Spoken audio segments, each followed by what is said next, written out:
ज्ञान गंगा के इस 3 पत्ती कार्यक्रम में आपका स्वागत है। आज मैं 3 बातें जो बताने वाला था वो नववर्ष की मंगल कामना के साथ प्रारंभ हो चुकी हैं।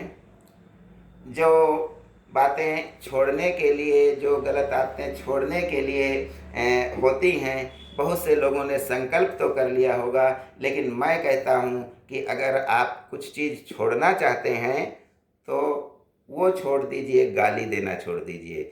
क्योंकि गाली देना जंगल राज होता है। जंगल का राज वो होता है कि हिरण का कोई दोष नहीं है, वो चल रहा है, शेर आके खा गया।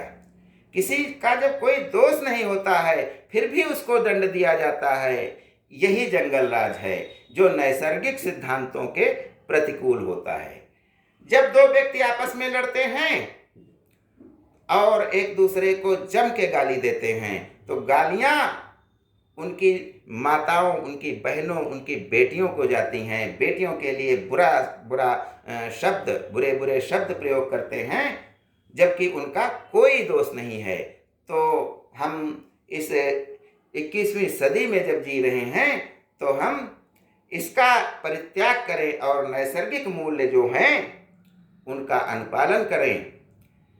गाली का इतिहास हालांकि बहुत पुराना है और लोग अपनी भड़ास मिटाने के लिए ये प्रयोग करते रहे हैं, लेकिन अगर हमें कुछ त्यागना है तो इससे बढ़िया त्याज्य वस्तु कोई नहीं हो सकती कि हम सामने वाले जिससे हमारा विवाद हो रहा है उसको कुछ कहें, लेकिन उसके परिवार का क्या दोष है।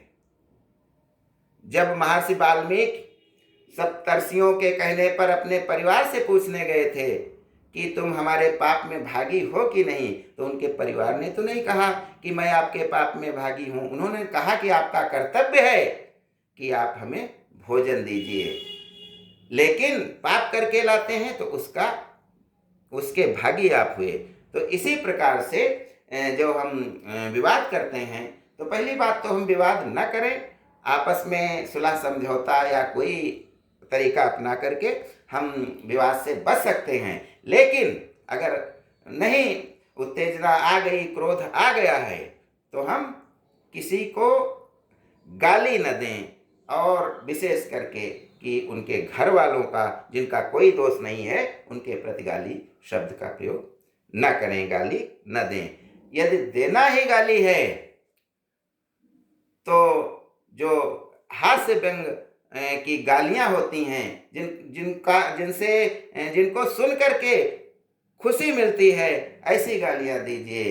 जब दूल्हा मंडप में जाता है, भगवान राम खाना खा रहे थे ससुराल में अपने जनकपुर में, तब वहां की महिलाएं जो गाली देती थीं, उन गालियों को देना आवश्यक है, उनको दिया जा सकता है। एक गाली, निहुरे निहुरे परसई जनक जी, धोतिया मैल हो जाई जीवा हुआ, ये गाली है। उसी को आधुनिक रूप में, पूर्व देश से आई मोटरिया, वहिमा बैठ दरोगा जीवा हुआ, ना हम कीन्हन चोरी डकैती, काहे बुलावे दरोगा जीवा हुआ। ये गालियां होती थी जो हास परिहास वाली होती थी, जिनको सुन करके लोगों को आनंद मिलता था। ऐसी गालियां होती थी जो तो विलुप्त हो गई हैं और जो नैसर्गिक न्याय के सिद्धांतों के प्रतिकूल हैं वो चल रही हैं। चलिए हम संकल्प लेते हैं कि आज से ये जो है गाली देने वाली बातें हैं, इनका हम त्याग करेंगे और इनको छोड़ रहे हैं। सभी पाठकों से ये मेरा निवेदन है। दूसरी बात मैं बताना चाहता हूं, KMBT। KMBT क्या होता है? तो KMBT के मतलब होता है 1000 की संख्या को जो है हम कैसे कहते हैं, तो उसको हम याद करने के लिए किलियन कहा जा सकता है। M मतलब मिलियन, B बिलियन और T ट्रिलियन। किलियन, मिलियन, बिलियन, ट्रिलियन, ये अंतर्राष्ट्रीय संख्याएं होती हैं। जहां भारत में इकाई, दहाई, सैकड़ा, हजार संख्या चलती है, वैसे ही जो अंतर्राष्ट्रीय गिनतियां हैं ये किलियन, मिलियन, बिलियन और ट्रिलियन होती हैं। इसको जानने के लिए हम बहुत सरल तरीका अपनाते हैं कि के मतलब होता है एक के आगे 3 जीरो, यानी 1000 की संख्या को हम के कहते हैं, के से लिखते हैं। फिर मिलियन, 1000 की संख्या में 3 जीरो बढ़ा दो, मिलियन हो गया, यानी 10 लाख हो गया। और बिलियन का मतलब है 1 अरब।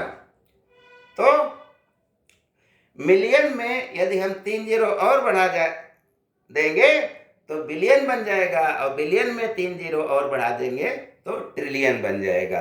तो ये अंतर्राष्ट्रीय संख्याएं होती हैं। जब YouTube या कहीं पर आपके कितने सब्सक्राइबर्स हैं इसको दिखाना होता है तो 335 के 10 के लिखा होता है, तो 1 के का मतलब होता है कि 1000 की संख्या। अगली बात मैं बताना चाहता हूं कि जब हम हाथ की उंगलियां, पैर की उंगलियां हैं, इनको एक विशेष प्रकार से दबाते हैं तो चट चट की आवाज़ आती है। तो ये क्यों आती है?